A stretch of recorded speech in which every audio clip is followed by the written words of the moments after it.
Isaías capítulo 15. Esta é a mensagem de Deus para o povo de Moabe.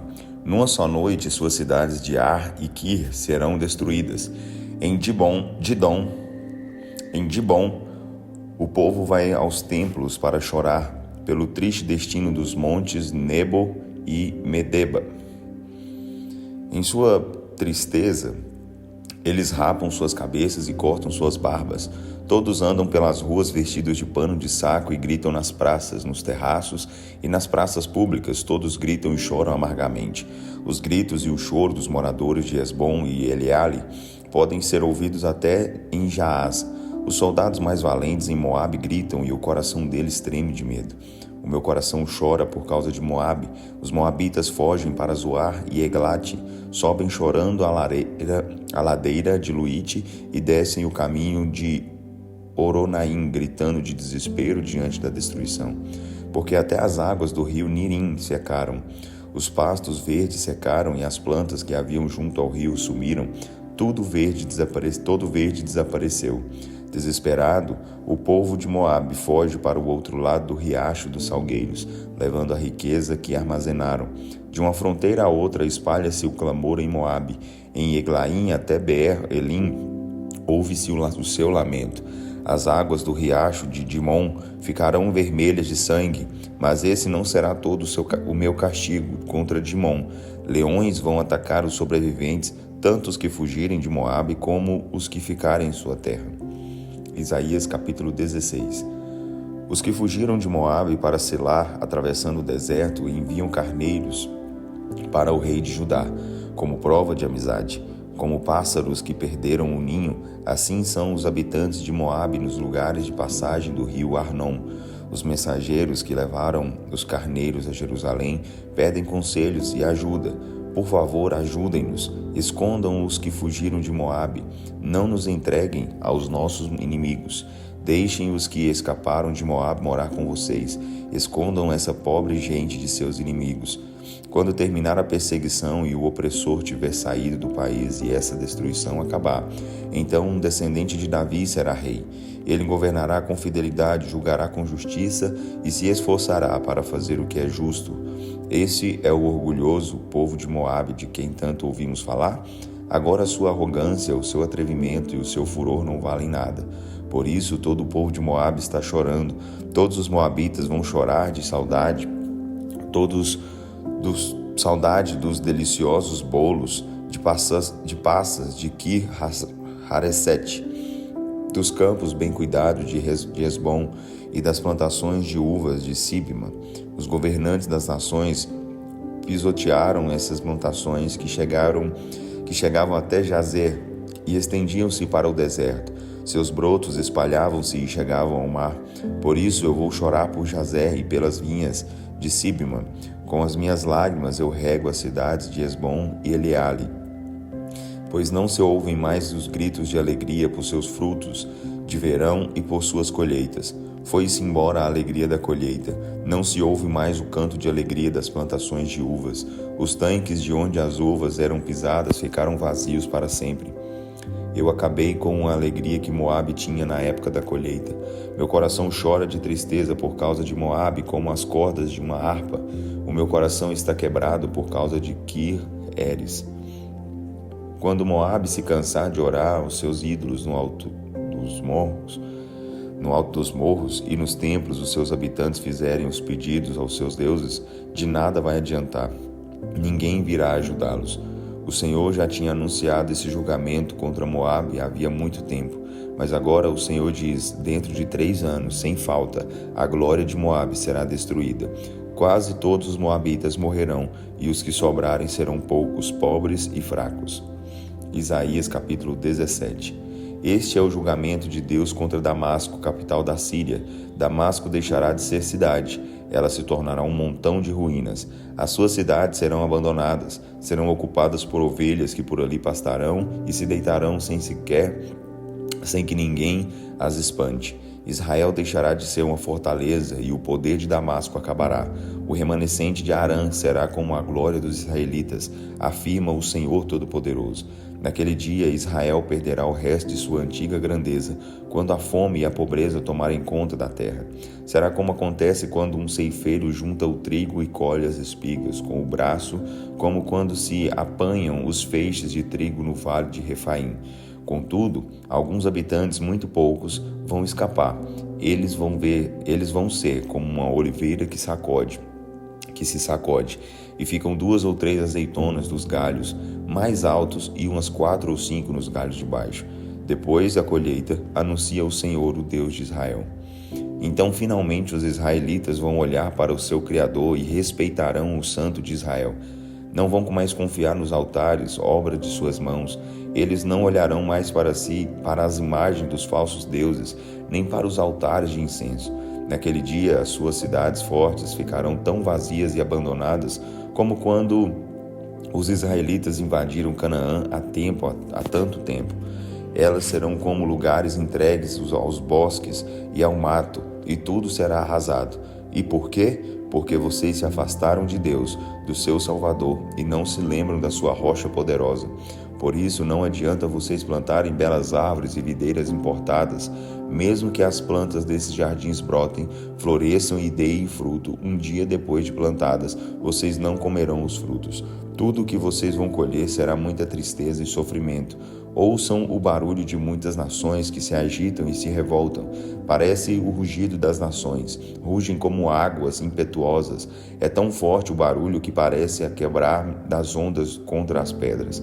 Mas quando ele os repreender, fugirão para longe, como a palha que o vento leva em todas as direções, como a palha nas colinas, como a poeira levantada por um pé de vento.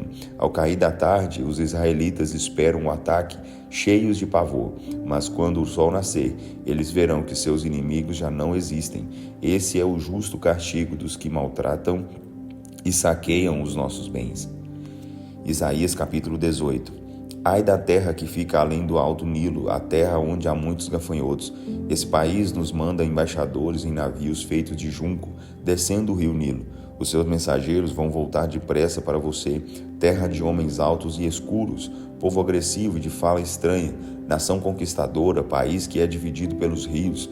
Quando a bandeira de guerra tremular sobre a montanha, todos os povos do mundo devem prestar atenção. Quando soar a trombeta, todos devem ouvir. Assim diz o Senhor: do meu lar onde moro ficarei olhando, quieto, como um dia de verão ou como uma deliciosa manhã de outono na época da colheita.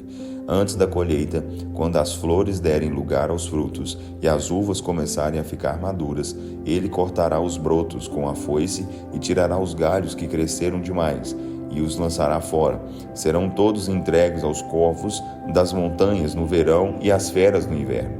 Quando isso acontecer, vocês, povo de homens altos e pele escura, povo respeitado em todo o mundo, nação conquistadora, país dividido pelos rios, sim, vocês mandarão presentes ao Senhor Todo-Poderoso em Jerusalém, a cidade onde o Senhor Todo-Poderoso colocou o seu nome.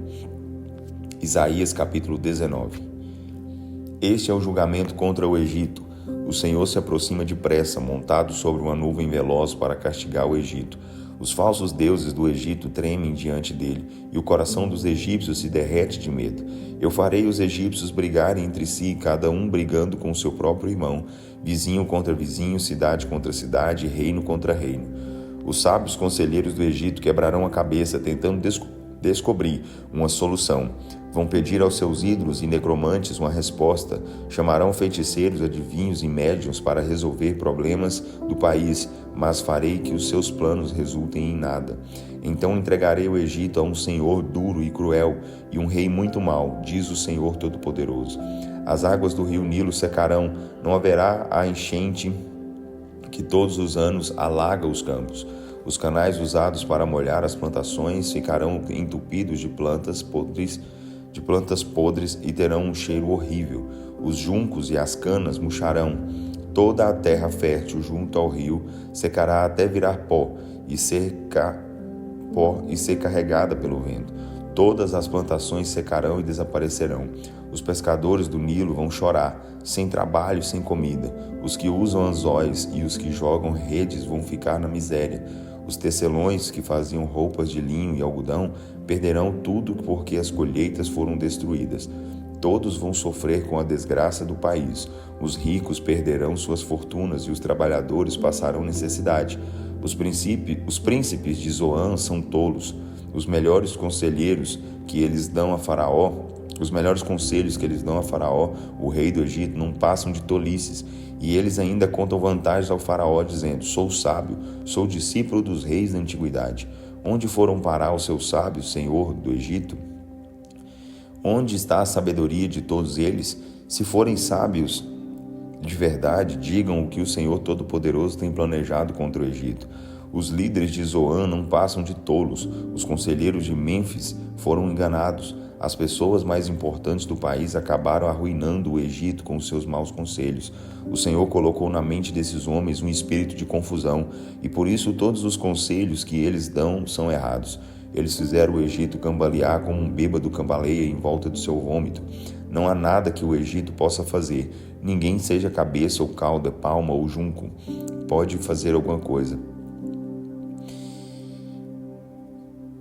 Naquele dia, os egípcios serão como mulheres. Quando o Senhor Todo-Poderoso levantar o seu braço para castigar o Egito, eles se encolherão de medo. Judá trará pavor aos egípcios. Para deixar os egípcios tremendo de medo, bastará falar o nome de Judá, por causa dos planos que o Senhor Todo-Poderoso fez contra o Egito. Naquele dia, 5 cidades farão um juramento de obedecer ao Senhor Todo-Poderoso e começarão a falar a língua de Judá. Uma dessas cidades será Heliópolis, a cidade do sol. Haverá também um altar dedicado ao Senhor na terra do Egito e um monumento ao Senhor na fronteira, que servirão de sinal e testemunho para lembrar os egípcios de que devem obedecer ao Senhor Todo-Poderoso. Quando estiverem sendo maltratados por outros povos, eles pedirão ajuda ao Senhor, e Ele mandará um Salvador e defensor, que livrará o povo egípcio.